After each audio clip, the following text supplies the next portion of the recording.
Assalamualaikum warahmatullahi wabarakatuh. Waalaikumsalam warahmatullahi wabarakatuh. Alhamdulillahirabbil alamin wa bihi nasta'inu ala umuri dunya waddin.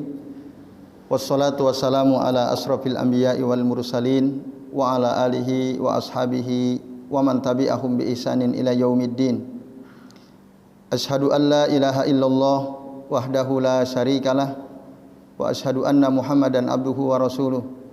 Allahumma shalli wa sallim wa barik ala Muhammad wa ala ali Muhammad kama shallaita wa barakta ala Ibrahim wa ala ali Ibrahim fil alamina innaka Hamidum Majid. Amma ba'du. Bapak-bapak dan ibu-ibu serta hadirin sekalian, rahimani wa rahimakumullah. Semoga kita semua yang hadir di majelis ini senantiasa dirahmati Allah Subhanahu wa taala. Amin ya Allah ya rabbal alamin. Alhamdulillah Bapak Ibu, pagi ini meskipun tantangannya berat ya, karena hujan tidak berhenti dari tadi malam, tapi Allah mudahkan kita, Allah izinkan kita bisa hadir ya ke majelis ini. Mudah-mudahan kehadiran kita ke majelis ini menjadi ya, salah satu sebab ya yang memudahkan jalan kita ke surganya Allah Subhanahu wa taala. Termasuk mudah-mudahan juga bisa menggugurkan dosa-dosa kita ya. Amin ya rabbal alamin. Pada kesempatan pagi ini Bapak Ibu, kita akan melanjutkan pembahasan tentang adab-adab ya, menikah, adabun nikah. Yang kemarin kita sudah membahas sampai nomor 2. Yang pertama yaitu istikharah ya. Sebelum memutuskan untuk menikah, istikharahlah, meminta pilihan kepada Allah. Yang kedua nazar ya, melihat calon yang akan dinikahi. Nah, yang ketiga an yakhtara zatadin, hendaklah memilih pasangan yang bagus agamanya. Nah, ini adab dalam menikah ya. Berdasarkan hadis Nabi riwayat Abu Hurairah radhiyallahu anhu,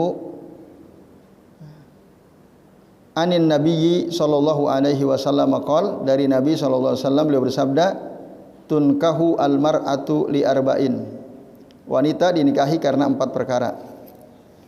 5 liha, karena hartanya, wali hasabiha, karena kehormatan keluarganya, wa jamaliha, karena kecantikannya, wali diniha, dan karena agamanya. Fazfar bidzatid din, pilihlah yang bagus agamanya. Bidzatid din. Taribat yadak, taribat yadaka, niscaya engkau akan beruntung. Hadis akhrajahu al-Bukhari wa Muslim.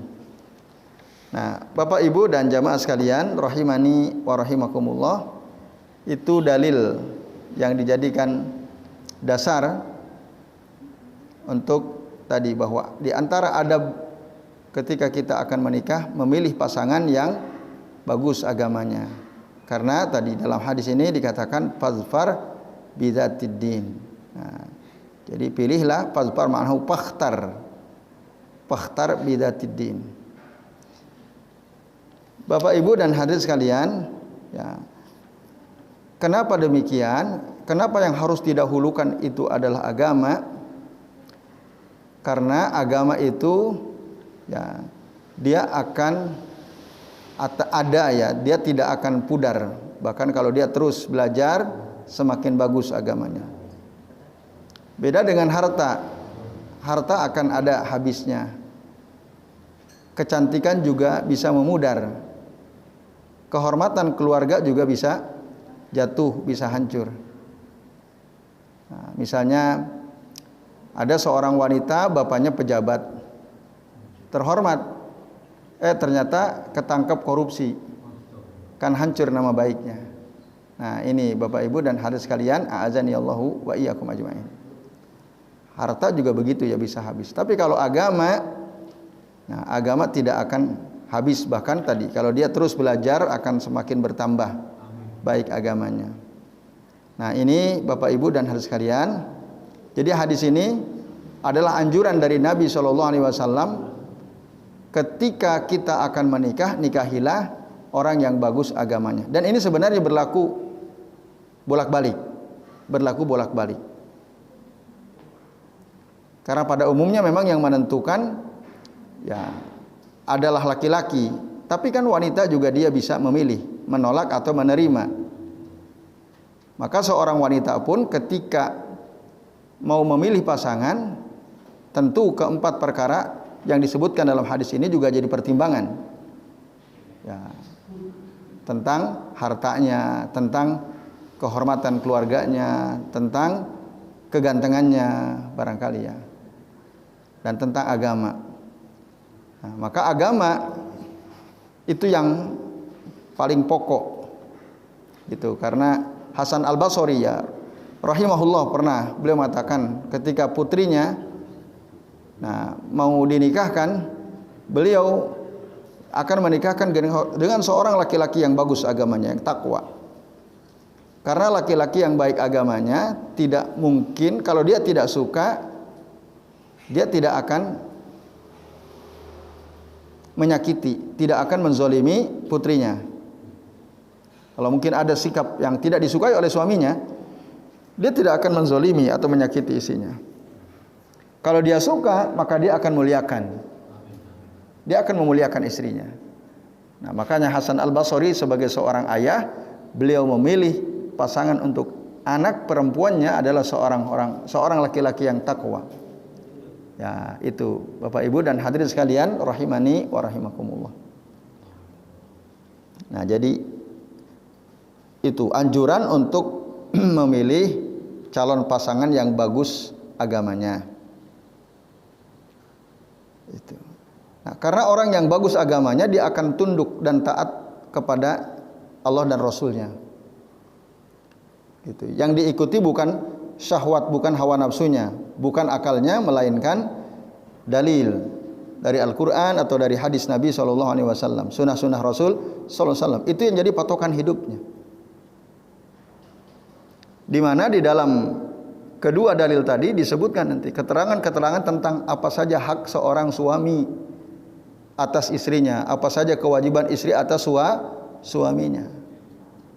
Sebaliknya, seorang suami atau laki-laki yang bagus agamanya, dia akan paham apa hak istri atas dirinya dan apa kewajiban dia terhadap istrinya. Nah, tidak boleh misalnya menyakiti, tidak boleh memukul sampai berbekas, memar dan seterusnya. Walaupun diizinkan di dalam Al-Quran, fadribuhunna misalnya, pukullah mereka ketika nusuj, tapi diterangkan dalam hadis Nabi pukulan yang tidak melukai. Ya. Nah, itu Bapak Ibu dan hadirin sekalian, a'azani Allahu wa iyyakum ajmain.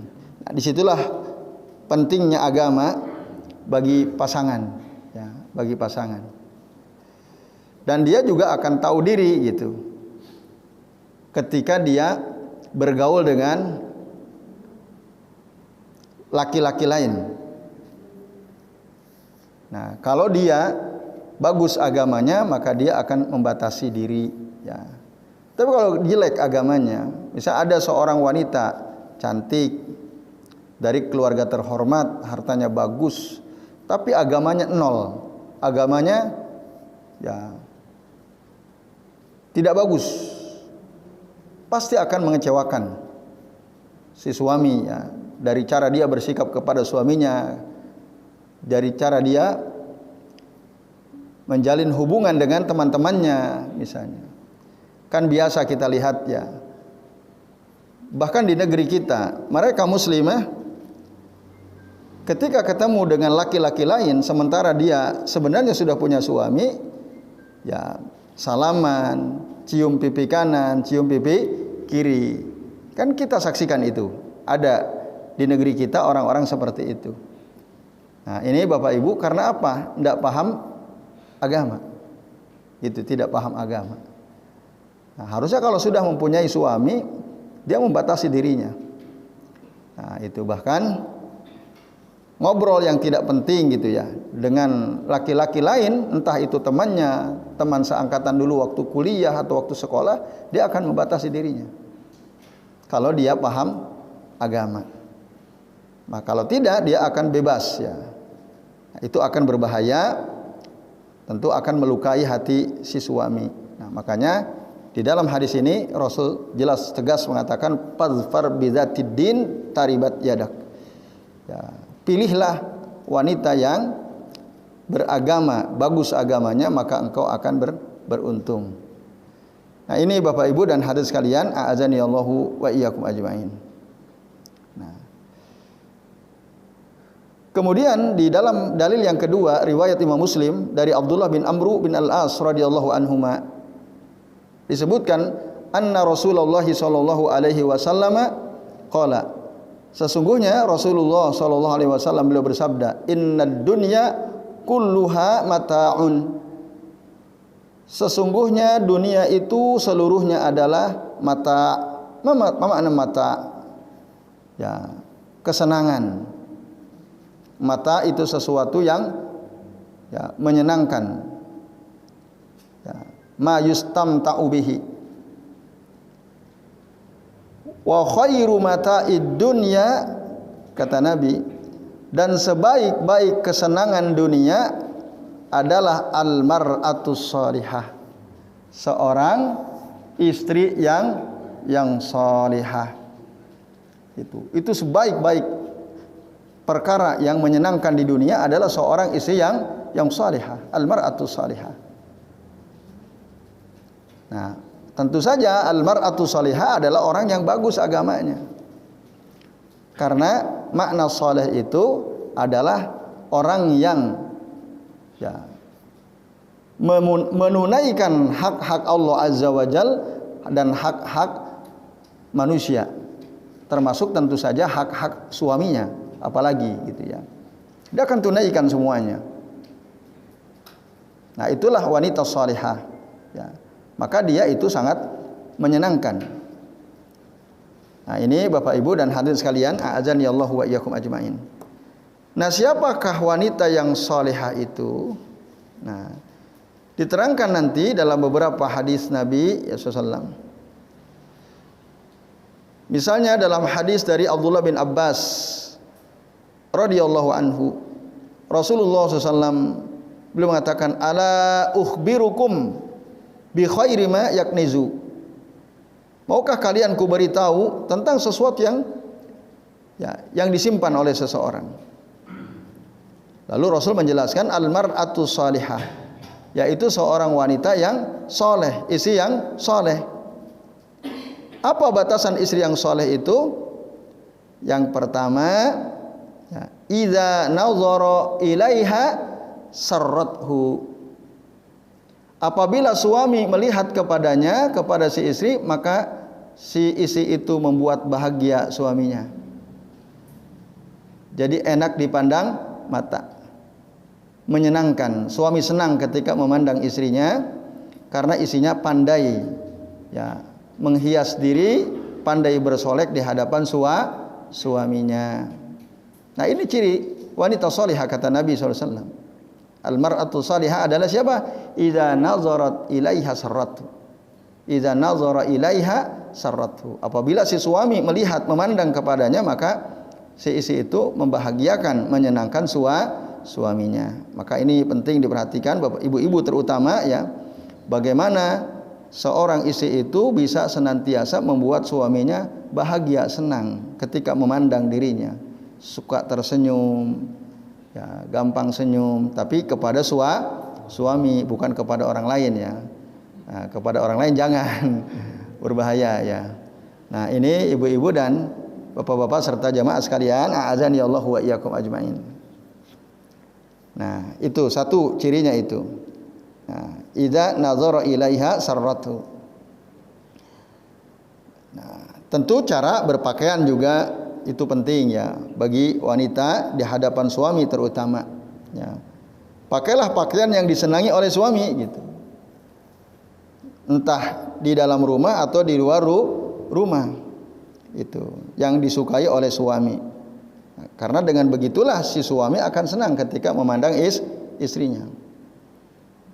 Gitu. Wah, kalau suaminya senang pakai daster istrinya, ya udah pakai daster gitu. Yang sobek.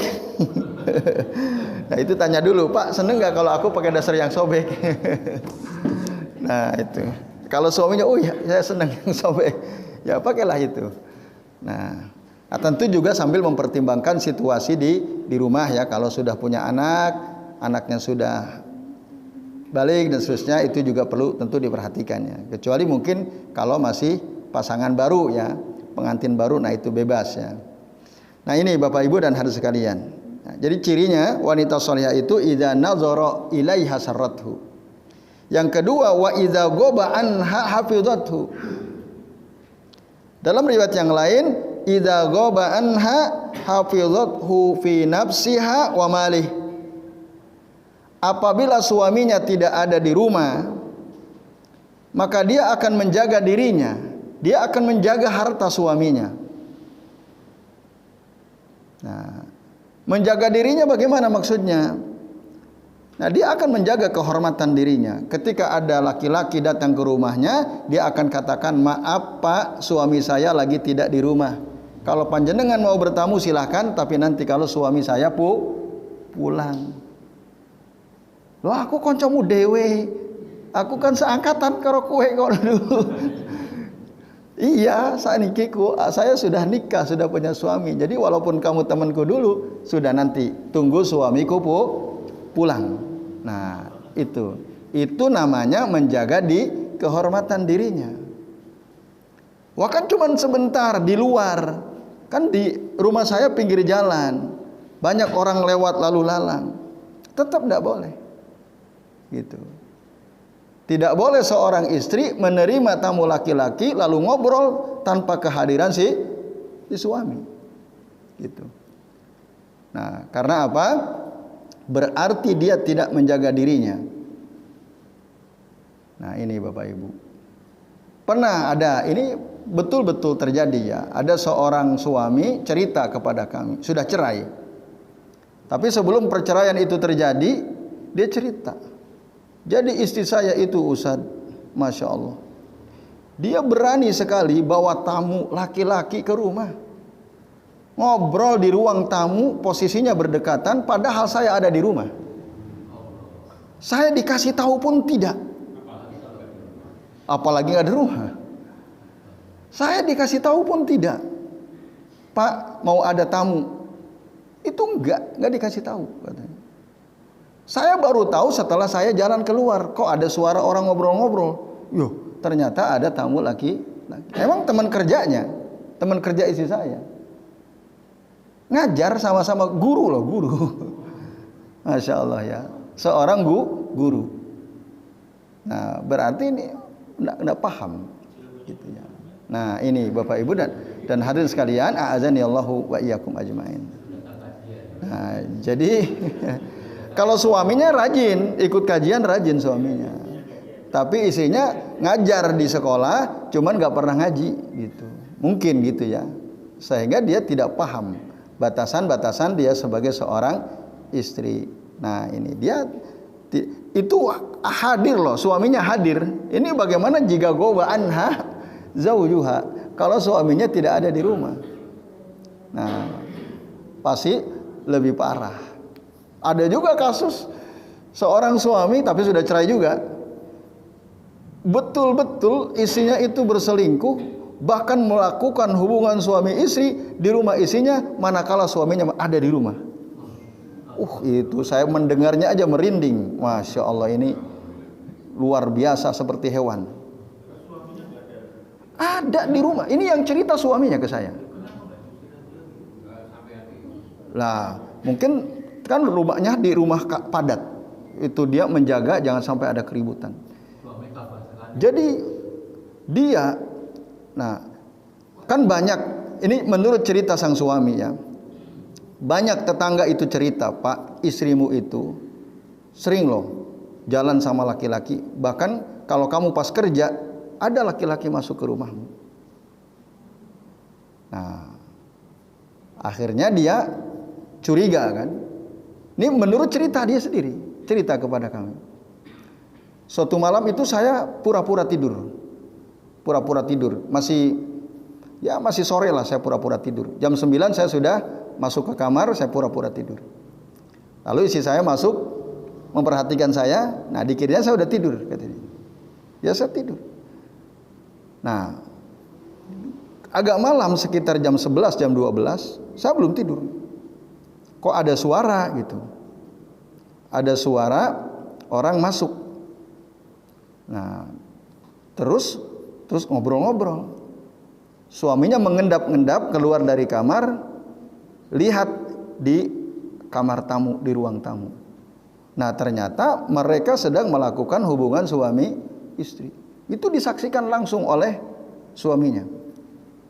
Nah, itu Bapak Ibu, kalau dia tidak paham agama, dia tidak menjaga kehormatan dirinya. Dan itu betul-betul terjadi gitu. Betul-betul terjadi. Ya, yang cerita ya pelaku, maksud si suaminya sendiri. Tapi alhamdulillah beliau sekarang sudah mendapat istri yang insya Allah jauh lebih baik ya. Nah, ini Bapak Ibu dan hadirin sekalian, a'azani Allahu wa iyyakum ajmain. Maka itulah ciri-ciri wanita salihah. Nah, ciri-ciri wanita salihah, Bapak Ibu. Jadi dia apa? Menjaga dirinya, menjaga harta suaminya. Ya, termasuk tadi walaupun cuma di depan rumah, ngobrol gitu di depan rumah. Gitu. Kan ada kadang-kadang orang mungkin sales apa-apa begitu ya, memasarkan produk, menawarkan alat kesehatan, atau bahkan kadang-kadang ada ya sales, atau mungkin dia jualan jasa untuk mengobati dengan listrik itu kan. Nah, ada kan. Nah, ada pernah suatu saat terjadi gitu. Laki-laki dia keliling kampung, tadi menawarkan apa? Mengobati kalau ada penyakit dengan cara diserum. Lalu dia ketok pintu ke rumah salah satu warga, istrinya keluar, yang keluar istrinya. Lalu kan dia presentasi dulu tuh, ngobrol, presentasi dan seterusnya. Kalau istrinya paham agama, dia pasti, Pak, ini ada orang, ada tamu. Jenengan mawon Pak yang nemui kan gitu, kalau dia ngerti agama. Nah, ini enggak, istrinya gitu ya. Istrinya yang menemui, lalu akhirnya ngobrol karena apa? Dia presentasi dulu, menjelaskan dulu apa fungsi alat ini, apa keuntungannya dan seterusnya. Nah, ketika dia, Ibu mau saya coba untuk di strum gitu kan. Kira-kira kalau dicoba di strum dipegang-pegang enggak? Nah, itu Bapak Ibu. Dia cari-cari kesempatan si tukang setrum ini ya. Nah, harusnya seorang istri yang paham agama dia, enak aja kamu pegang-pegang. Nah, kalau mau tuh suami saya gitu ya. Bahkan dari awal harusnya si istri itu panggil suaminya, Pak, ini ada tamu, ya, ada sales, ada tukang setrum dan seterusnya. Nah, jangan justru dia yang menemui gitu, Bapak Ibu dan hadirin sekalian, a'azani Allahu wa iyyakum ajmain, karena di situ ada suami. Apabila tidak ada suami, misalnya ada tukang tadi pengobatan dengan cara setrum datang, dilayani atau tidak? Ditemui atau tidak? Tidak, tegas.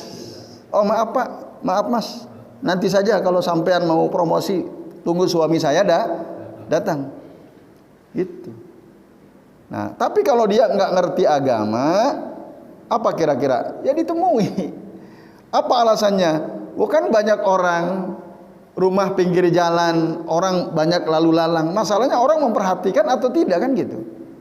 Dan itu termasuk berkholwat. Bukankah Nabi mengatakan la yakhluwanna ahadukum bimura'atin illa ma'adzi mahramin. Janganlah sekali-kali salah seorang di antara kalian berkholwat, berdua-duaan dengan wanita tanpa ada mahramnya.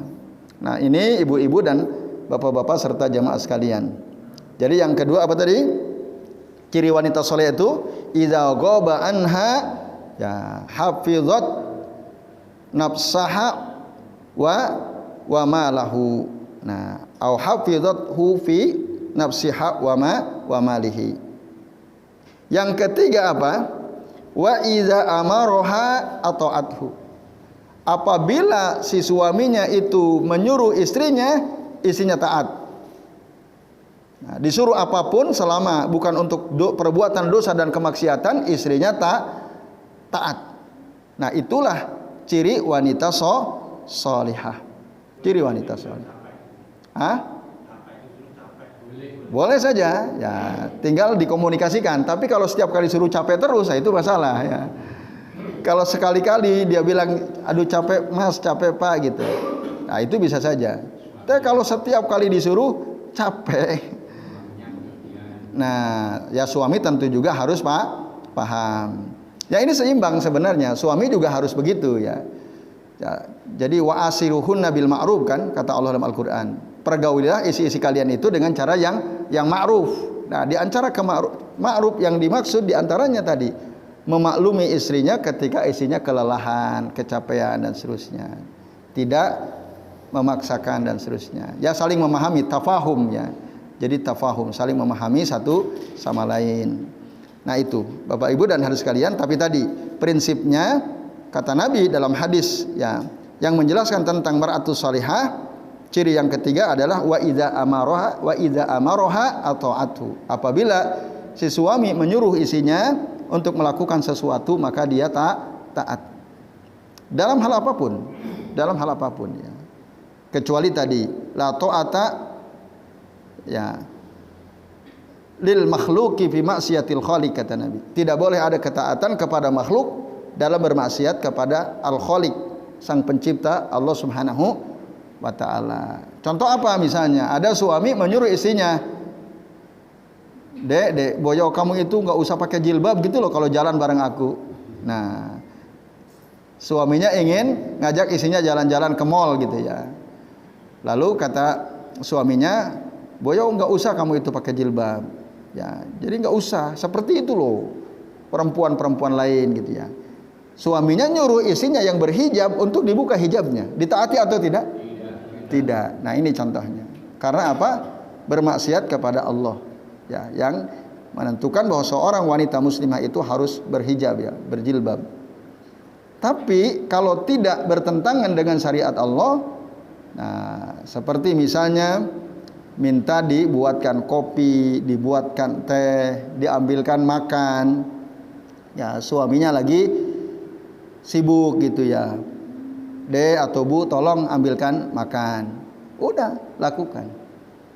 Gitu Bapak Ibu dan jamaah sekalian. Nah itulah yang dimaksud wanita solehah, cirinya apa tadi? 3 ya. Yang pertama apa? Idza nazara ilaiha sarrathu wa idza ghaba anha hafizathu fi nafsiha wa malih, dan wa idza amaroha ata'athu. Nah dalam riwayat yang lain dikatakan khairu nisaikum, sebaik-baik istri kalian itu. Nah, Nabi menjelaskan tadi, idza nazara ilaiha zaujuha sarrathu. Apabila memandang kepadanya suaminya maka si istri itu membahagiakan suaminya. Wa idza amaroha ata'athu wa idza ghaba anha hafizathu fi nafsiha wa malihi. Hadis akhrajahu Abu Daud wal Hakim wal Baihaqi ya, dengan sanad bi isnadin sahih. Nah ini Bapak Ibu dan hadirin sekalian, a'azani Allahu wa iyyakum ajmain. Nah, maka suami atau istri yang taat kepada suami itu kelak nanti oleh Allah akan diberikan kebebasan untuk masuk surga lewat pintu mana saja. Wah, ini luar biasa kalau taat kepada si suami. Berdasarkan hadis riwayat Imam Ahmad, qala Nabi sallallahu alaihi wasallam, idza shallatil mar'atu khamsaha wa shamat sahraha wa hafizat farjaha wa ata'at zaujaha. Ya. Apabila seorang wanita, seorang istri ini sholat 5 waktu, puasa bulan Ramadan, menjaga farjnya, kemaluannya, wa ata'at zaujaha, dan dia taat kepada suaminya, qila laha, maka kelak akan dikatakan kepada si wanita itu, udkhuli al jannah min ayyi abwabil jannati syi'ti. Udkhuli al jannata min ayyi abwabil jannati syi'ti. Kata Allah Ta'ala kepada si wanita itu, silakan masuklah kamu ke sorga lewat pintu mana saja yang kamu mau. Nah, di situ ada ketaatan kepada suami, wa ata'at zaujaha. Nah, ini yang lain tadi kan kewajiban dia kepada Allah Ta'ala, sholat 5 waktu, puasa bulan Ramadan, dia menjaga kemaluannya, lalu dia taat kepada suaminya. Nah, itu sudah cukup untuk si wanita tadi ya, untuk mendapatkan kemuliaan dari Allah Ta'ala, yaitu disuruh masuk ke surga lewat pintu mana saja. Nah, bahkan termasuk apakah bisa masuk lewat pintu Babur Rayyan, padahal Babur Rayyan itu adalah pintu khusus orang-orang as-shaimun ya, orang yang rajin puasa. Iya, termasuk. Karena Allah bilang ya, udkhulil jannata min ayyi abwabil jannati syi'ti. Nah, hadis akhrajahu Ahmad wa sahahahu Al-Albani rahimahullah. Nah, ini bapak-bapak dan ibu-ibu serta jamaah sekalian rahimani wa rahimakumullah ya. Di antara ciri-ciri wanita yang salehah. Jadi selain menunaikan hak suaminya, juga menunaikan hak-hak Allah Azza wa Jalla. Karena memang itu batasan saleh. Nah, maka tadi di antara adab dalam menikah itu, dahulukanlah orang saleh. Nah, jadi baik Bapak Ibu sekalian, lalu yang berikutnya adab yang keempat apa? Yustahabbu an takuna az-zaujatu bikran. Nah, dianjurkan istri itu kalau untuk pertama kali menikah ya, yang masih gadis. Nah, ini tapi anjuran ya, anjuran ini penting. Kalau bisa. Kalau tidak ya janda nggak ada masalah. Tetapi kalau bisa gadis itu lebih bagus. Nah, dalam hadis dari Jabir bin Abdullah radhiyallahu anhuma, qala dia mengatakan, kunna ma'an nabiyyi sallallahu alaihi wasallam fi ghazwatin. Pernah suatu ketika kami bersama Nabi dalam satu peperangan. Falamma qafalna kunna qariban minal madinati. Nah, ketika kami pulang dari peperangan itu dan kami sudah dekat ke Madinah. Ya. Qariban minal madinati. Ta'ajjaltu ala ba'irin li kutufin. Aku ya, ta'ajjaltu di sini terburu-buru di atas unta milikku yang jalannya itu batiul masyi. Kutuf itu adalah al-batiul masyi atau batiul masyi, yang jalannya itu lambat sekali untanya. Padahal Jabir bin Abdullah ingin segera pulang. Kenapa? Karena pengantin baru gitu. Ikut perang, setelah perang ingin cepat pulang. Tapi sayang, ketika ingin cepat-cepat untanya malah letoy. Nah, akhirnya palahiqani raqibun min khalfi. Lalu ada pengendara unta menyusulku dari belakangku. Ya, min khalfi, dari belakangku. Pana khosobairi bi anzatin. Lalu orang yang menyusulku ini dia memukul untaku dengan tongkat, ya, dengan tongkatnya, bi anzah. Kanat ma'uhu, ya, yang tongkat itu memang dipegang oleh orang ini, ya, bi anzatin kanat ma'ahu. Ya, panjangnya setengah tombak. Jadi anzah itu ada yang mengatakan tongkat komando gitu ya. Dipukul tuh untanya ya, bret gitu dipukul. Setelah dipukul, pasaro ba'iri ka ahsani ma antara'in minal ibil. Ternyata untaku jadi bisa berjalan cepat. Bagus sekali jalannya. Gitu. Langsung seger gitu untanya. Wah, ini sangat menyenangkan. Tentu saja buat Jabir yang sudah rindu kepada istrinya, karena baru nikah gitu. Nah, faltafattu, lalu aku nengok siapa sih orang yang mukul untaku sehingga untaku akhirnya jadi jalannya cepat. Fa idza ana bi Rasulillah sallallahu alaihi wasallam. Ternyata aku mendapatkan Rasul yang memukul untaku itu Rasul sallallahu alaihi wasallam. Nah, fakultu, lalu aku katakan kepada beliau, ya Rasulullah, duhai Rasulullah, inni hadisu ahdin bi ursin. Sesungguhnya aku ini baru saja menikah ya Rasulullah. Baru saja menikah. Artinya masih pengantin baru. Nah, beliau mungkin ingin menjelaskan kenapa aku cepat-cepat gitu. Karena rindu kepada istri, masih pengantin baru. Lalu ditanya oleh Nabi, "Atazawwajta? Kamu udah nikah?" Kata Nabi. Ya qultu na'am, iya. Saya sudah nikah. Lalu Nabi masih tanya, "Abikron am sayyiba?" Apakah istrimu itu gadis atau janda? Nah, Bapak Ibu dan hadirin sekalian, a'azanillahu wa iyyakum ajmain. Lalu dijawablah oleh Jabir, "Qultu bal sayyiba." Aku jawab janda ya Rasulullah. Namanya Suhailah. Ya, Suhailah bintu Mas'ud ibnu Aus bin Malik al-Ausiyah. Suhailah. Nah, wanita ini janda. Lalu apa kata Nabi? Qal fahalla bikran. Kenapa kamu tidak menikah dengan seorang gadis saja? Nah, lalu Nabi menjelaskan alasannya, tulaibuha wa tulaibuk. Karena kalau dia gadis, kamu bisa bercanda-canda dengan dia dan dia pun bisa bercanda denganmu. Nah, ini. Jadi kalian bisa saling bercanda satu sama lain sehingga akan semakin kuatlah kasih sayangnya. Itu Bapak Ibu sekalian. Nah, itu alasan kenapa Nabi menganjurkan supaya gadis. Nah, lalu kemudian Jabir berkata, "Falamma qadimna," ketika kami sampai ke Madinah, zahabna, kami pun pergi linadkhula, untuk masuk kembali ke rumah-rumah kami. Faqal, lalu kata Nabi, "Amhilu," ya, jangan tergesa-gesa, "hatta tadkhulu lailan ay isya'an," sampai kalian masuk ke rumah kalian untuk menemui istri-istri kalian di malam hari, ba'dal isya, ya, au isya'an. Maksud ketika sampai pagi hari atau siang hari, jangan langsung masuk dulu ke rumah. Ini dulu ya, konteksnya dulu. Nah, nanti kita akan jelaskan.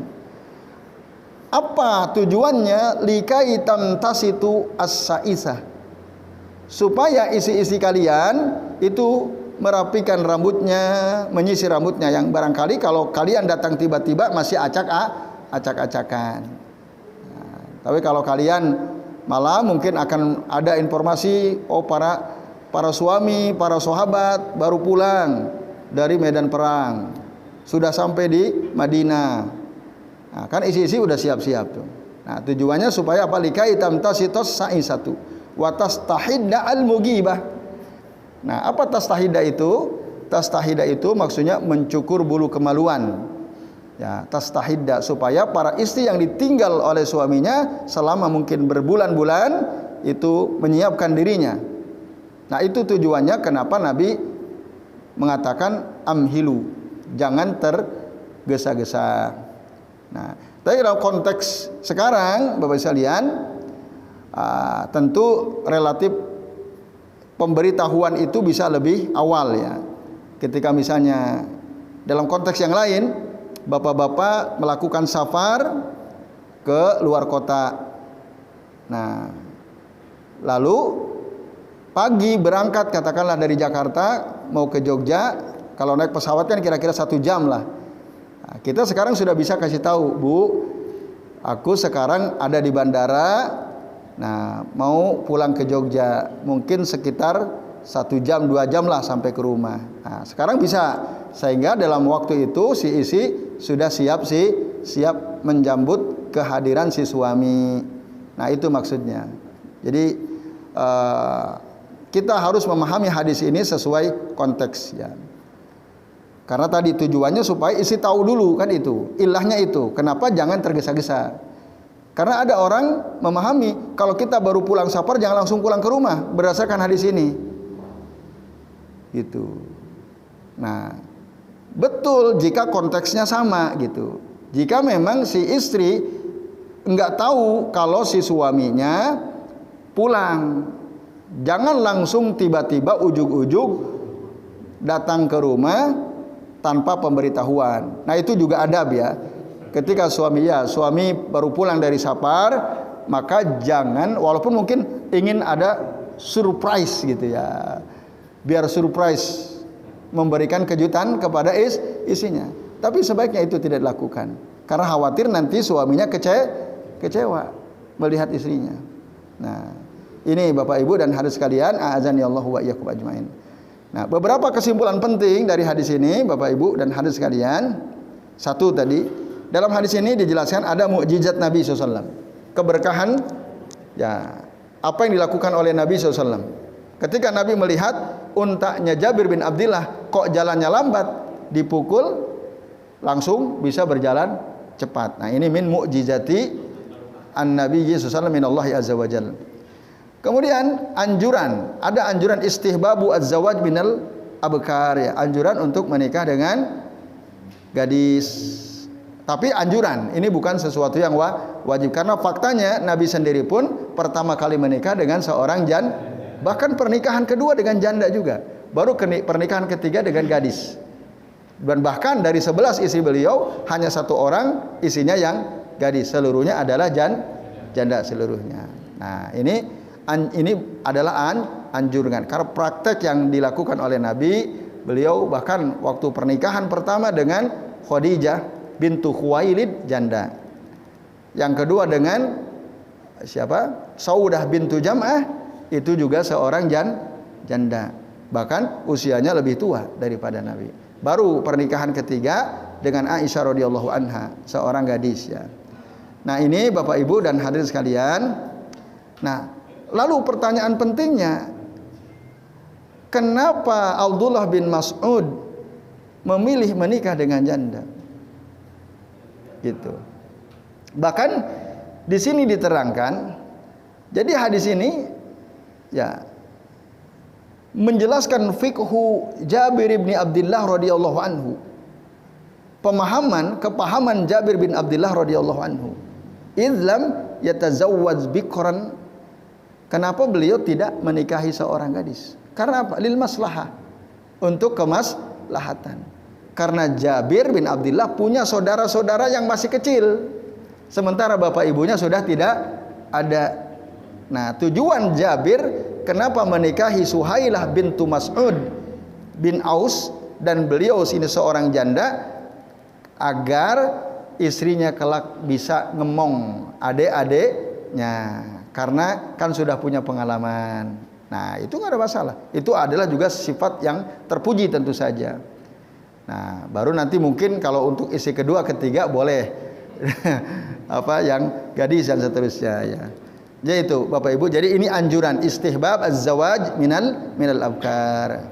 Tapi tadi tidak ada masalah jika memang di situ ada kemaslahatan. Nah, kemudian faidah lainnya dari hadis ini, yang bagi lil musafiri alla yarji'a ila baitih pujatan min ghairi i'lami ahli. Seharusnya seorang musafir tidak langsung pulang ke rumahnya secara tiba-tiba. Min ghairi i'lami ahli, tanpa memberitahu istrinya. Nah, tadi tidak boleh ya, atau sepatutnya, seharusnya seorang suami itu kalau pulang safar, nah dia memberitahu. Ya, kalau ngasih surprise gimana? Ya bisa aja boleh. Misalnya gini, Bu, aku mau pulang nih hari ini kan gitu. Oke, kan seneng tuh isinya pasti. Nah, terus dia tidak menjelaskan apakah pagi, apa siang, apa sore, apa malam kan. Nah, yang penting hari ini aku mau pulang. Nah, tapi isinya nggak dikasih tahu jam berapanya kan gitu. Dan istrinya mungkin saking senengnya lupa bertanya, pulangnya jam berapa Pak? Nah, saking senangnya dia udah bahagia ya. Nah, tapi setidaknya si suami sudah tahu bahwa hari itu dia akan pulang ke rumah. Nah, minimal itu ada iklam dulu, ada pemberitahuan. Ya. Nah, baru di situ surprise-nya nanti waktunya gitu. Oh, ternyata jam 9 pagi sudah sampai rumah. Mungkin istrinya kaget loh Pak. Tapi mungkin karena dia senang, dia udah siap-siap kan. Nah, kalau istri yang solehah pasti dia akan menyiapkan dirinya ketika mendengar suaminya mungkin safar gitu ya, melakukan perjalanan keluar kota lebih dari 2 hari, maka dia tentu akan merindukan kehadiran suami. Ketika ada informasi suaminya pulang, tentu dia akan menyiapkan dirinya. Nah, ini Bapak Ibu dan hadirin sekalian. Lalu kesimpulan yang terakhir ya dari hadis ini, yang bagi li az-zaujati an tatazayyana li zawjiha wa tuhassina hay'ataha lah. Ya. Sepatutnya seorang istri itu dia berhias, bersolek untuk suaminya, mempercantik diri, memperindah keadaan dirinya. Apalagi kalau suaminya baru pulang dari safar. Nah, ini Bapak Ibu dan hadirin sekalian, a'azani Allah wa iyyakum ajma'in. Tadi karena kata Nabi, likai tamtasitus sa'isatu wa tastahiddal mugibah. Nah, diambil dari situ kesimpulan ini. Nah, maka penting ya para istri, para ibu ya yang masih punya suami, ketika suaminya safar mau pulang itu berhiaslah, percantiklah diri agar suaminya itu senang ya, bahagia ketika ketemu kembali dengan istrinya. Nah, ini beberapa faedah penting Bapak Ibu dan hadirin sekalian dari hadis Jabir bin Abdullah radhiyallahu anhu. Ya, mudah-mudahan ya bisa disampaikan oleh para suami ya kepada istrinya, para istri mudah-mudahan bisa diamalkan. Tapi tadi tentu ini juga berlaku ya untuk berlaku sebaliknya tadi ya, bahwa ayat umumnya adalah bahwa suami pun harus memperlakukan istri dengan baik gitu ya. Maka Abdullah bin Abbas radhiyallahu anhuma beliau pernah mengatakan gitu. Jadi jika kita ingin diperlakukan baik oleh istri, maka perlakukanlah juga istri dengan cara yang baik. Karena memang bahkan dalam Al-Qur'an kan wa'ashiruhunna bil ma'ruf. Perlakukanlah istri-istri kalian dengan cara yang ma'ruf. Nah, apa cara yang ma'ruf? Jika kita ingin istri berpenampilan cantik, bagus, maka pun begitu dengan kita. Kita pun harus berpenampilan bagus di depan si istri. Jika kita ingin istrinya selalu wangi, ya, maka berarti suami pun harus berusaha selalu wangi di dekat istrinya, kecuali lagi kerja ya, lagi ngebengkel apa gitu ya, itu masa wangi yang itu. Nah, nanti itu gak ada masalah. Tapi nanti setelah selesai, nah wangikan kembali sebagaimana suami ingin istrinya wangi ada di dekatnya. Nah, itu jadi berlaku sama wa ashiruhunna bil ma'ruf. Ya, baik Bapak Ibu dan hadirin sekalian, a'azani Allah wa iyyakum ajmain. Sementara ini dulu yang bisa kita bahas. Ini sudah jam 7:11 ya. Baik, sebelum diakhiri barangkali ada di antara Bapak Ibu yang mau bertanya. Monggo Pak Singgi. Yang berikas boleh waktu total yang itu yang mana saja. Itu terus suaminya ditinggal itu gimana? Iya. Itu aja Mas Singgi? Baik. Ya, tadi di dalam hadis Nabi SAW disebutkan apabila seorang wanita itu dia sholat 5 waktu, puasa bulan Ramadan, menjaga kemaluannya, ya hafidhat farjaha wa ata'at zaujaha. Nah, maka apa? Kilalaha dikatakan kepadanya udkhuli al jannata min ayyi abwabil jannati syi'ti. Masuklah engkau ke surga lewat pintu mana saja yang engkau kehendaki. Lalu suaminya gimana? Ditinggal apa piye? Nah, tergantung ya. Tergantung amal si suami. Lah kalau suaminya orang soleh sama solehnya dengan istrinya, tentu saja bisa.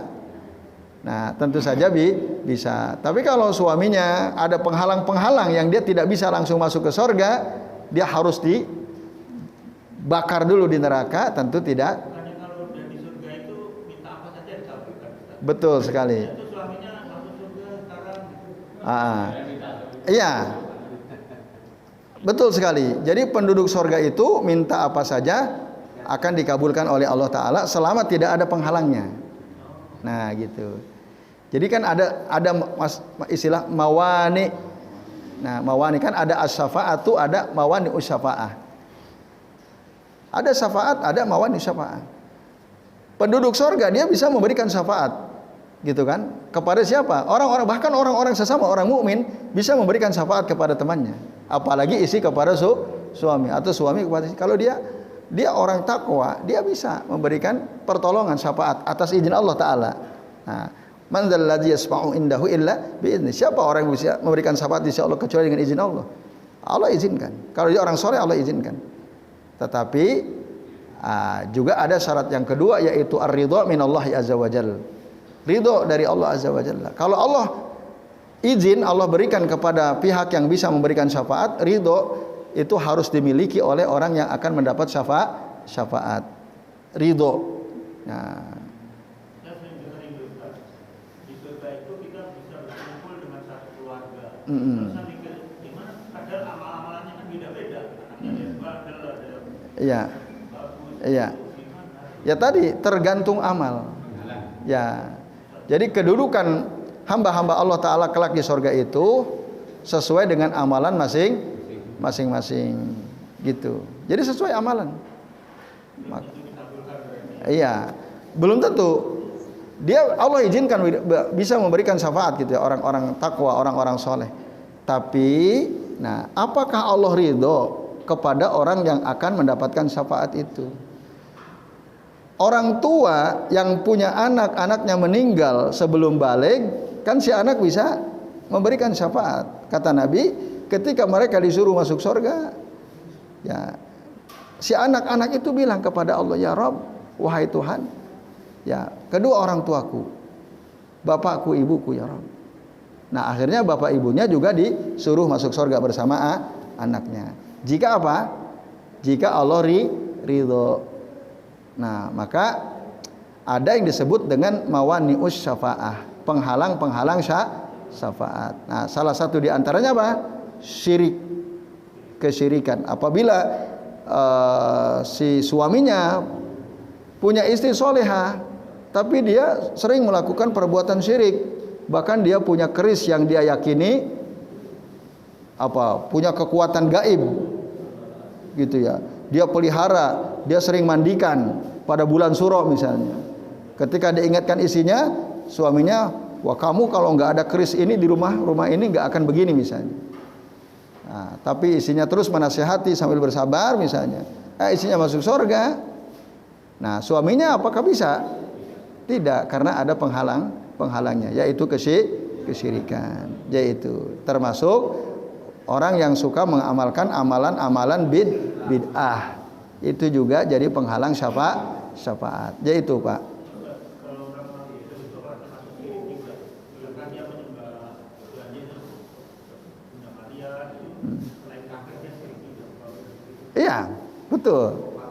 Iya, orang kafir itu tentu mereka melakukan kesyirikan. Ya, tapi orang yang syirik belum tentu kafir ya. Tapi orang kafir pasti melakukan kesyirikan. Gitu. Ya, maka parah memang betul. Ya itu. Makanya kita dilarang mendoakan ya orang yang mati dalam keadaan kafir, mendoakan untuk diampuni dosanya. Apa? Bahkan hatta walaupun ibu kita sendiri, kalau dia meninggal dalam keadaan kafir, tidak boleh. Kan Rasulullah SAW waktu ziarah ke makam ibunya di Makkah itu, nah, Rasul nangis kan? Nangis. Lalu para sahabat ikut nangis. Nabi tanya, "Kenapa kalian pada nangis?" "Karena kami melihat engkau nangis ya Rasul, kami pun nangis." Lalu Rasul menjelaskan sebab kenapa beliau nangis. Nah, kata Nabi, "Ista'dzantu Rabbi," aku memohon izin kepada Allah Tuhanku untuk menziarahi makam ibuku. Fa'adzina li, diizinkan. Yang kedua, aku minta izin kepada Allah untuk mengistighfari ibuku. Falam ya'zan li, tapi Allah tidak mengizinkan. Allah tidak mengizinkan Rasul untuk beristighfar untuk ibunya Aminah.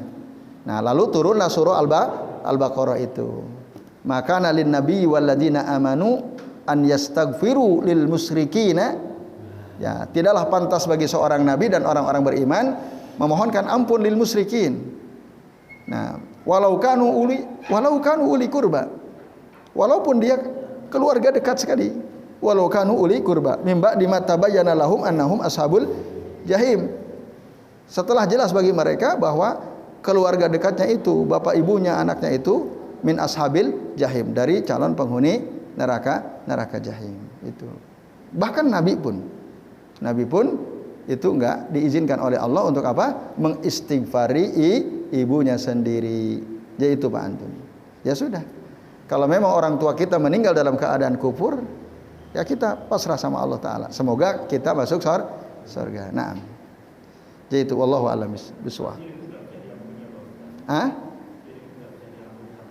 Tidak bisa. Kalau dia tidak taubat sebelum matinya tidak bisa. Innallaha la yaghfiru an yushraka bihi wa yaghfiru ma duna dzalika liman yasha. Sesungguhnya Allah tidak akan mengampuni ya dosa orang yang mensekutukan Allah. Meskipun orang muslim tapi dia kadang-kadang pergi ke dukun gitu. Ya.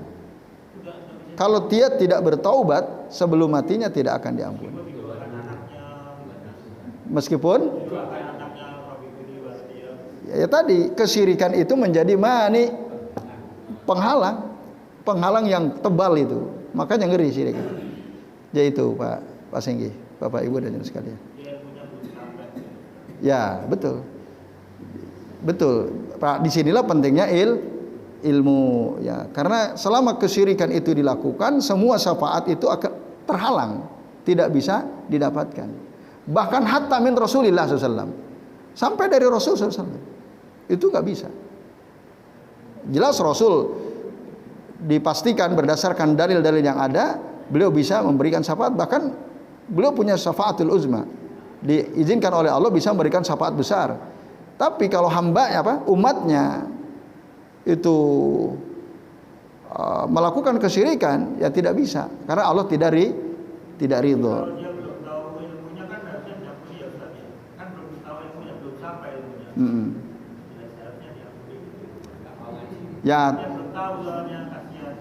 Ya, tergantung. Jadi gini, memang ada hadis Nabi, kata Nabi, innallaha tazawaja li an ummati al khata' wan nisyan wa mastukrihu alaih.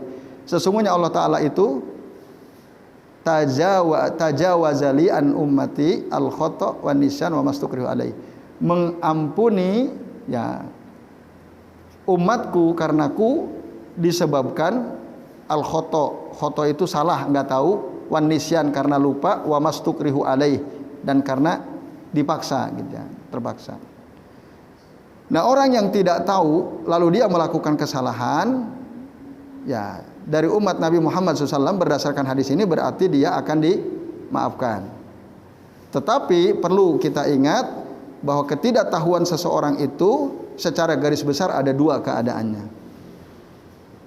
Ada orang tidak tahu karena memang dia nggak mau tahu. Ada nggak? Dia nggak mau tahu. Ada orang nggak tahu karena memang belum nyampe ilmunya, gitu ya. Ya seperti kita ini, kita kan selalu ingin tahu mana yang terbaik, mana yang sesuai Quran Sunnah. Kan gitu kita maunya kan. Makanya kita datang ke majelis ilmu karena kita pengen tahu. Tapi kan masih banyak ilmu yang kita belum tahu kan, yang belum nyampe ke kita. Tapi kita tiap hari berusaha untuk thalabul ilmi kan. Ternyata apa yang kita lakukan masih ada yang salah-salah gitu, yang tidak sesuai sunnah. Nah, yang seperti itu diampuni. Tapi syaratnya ketika sudah dikasih tahu, dia langsung rujuk terhadap sunnah. Pak, Bu, itu salah, itu keliru. Yang benar sesuai sunnah seperti ini. Oh, nje, berarti ya Allah saya salah, astagfirullah. Nah, maka ketidaktahuan model yang pertama ini diampuni. Tapi ada orang dia nggak tahu, nggak mau tahu. Bahkan ketika dikasih tahu, nggak mau berubah. Nah, orang yang tidak tahu seperti ini tidak akan diampuni. Gitu. Pak, Bu, yuk ada pengajian itu rutin di masjid itu. Moh, nang YouTube aja akeh, ngapain datang-datang misalnya kan. Nah, kayak gitu. Padahal YouTube yang ditonton bukannya pengajian, drama yang ditonton. Nah, misalnya. Nah, setiap kali dia ajak ngaji selalu moh, gitu ya. Maka dia akhirnya banyak hal yang dia tidak tahu. Dia nggak tahu bahayanya syirik dan seterusnya. Nah, orang seperti ini apakah diampuni? Tidak. Karena fasilitas sudah ada, akses ada, dia tidak mau. Sementara Rasul sudah jauh-jauh hari mengatakan thalabul ilmi fardhatun ala kulli muslimin. Menuntut ilmu itu wajib atas setiap muslim. Jadi itu Pak Singgi. Nah, maka kalau kita punya orang tua nggak tahu, kita sebagai anak tahu, kasih tahu anak orang tua kita, gitu. Orang tua kita kasih Tahu. Kita punya saudara kita nggak tahu, kita kasihan sama dia, kasih tahu, nasihatin. Jadi jangan hanya untuk diri kita. Kalau masih punya saudara-saudara, keluarga, kok belum tahu, kok banyak perbuatan yang bertentangan dengan syariat misalnya, kasih tahu, itu kewajiban kita. Nah gitu. Nah kalau kita sudah ngasih tahu, dia mau berubah atau tidak, nah itu kita serahkan kepada Allah Subhanahu Wa Taala. Yaitu, wallahu a'lam bishawab. Baik Bapak Ibu, sampai sini dulu yang bisa kita bahas. Mari kita akhiri dengan doa kafaratul majlis. Subhanakallahumma wa bihamdika asyhadu an la ilaha illa anta astaghfiruka wa atubu ilaik. Wa sallallahu ala Muhammadin wa ala alihi wa sahbihi wa baraka wa sallama alaihim ajmain. Billahi taufiq wal hidayah. Wassalamualaikum warahmatullahi wabarakatuh.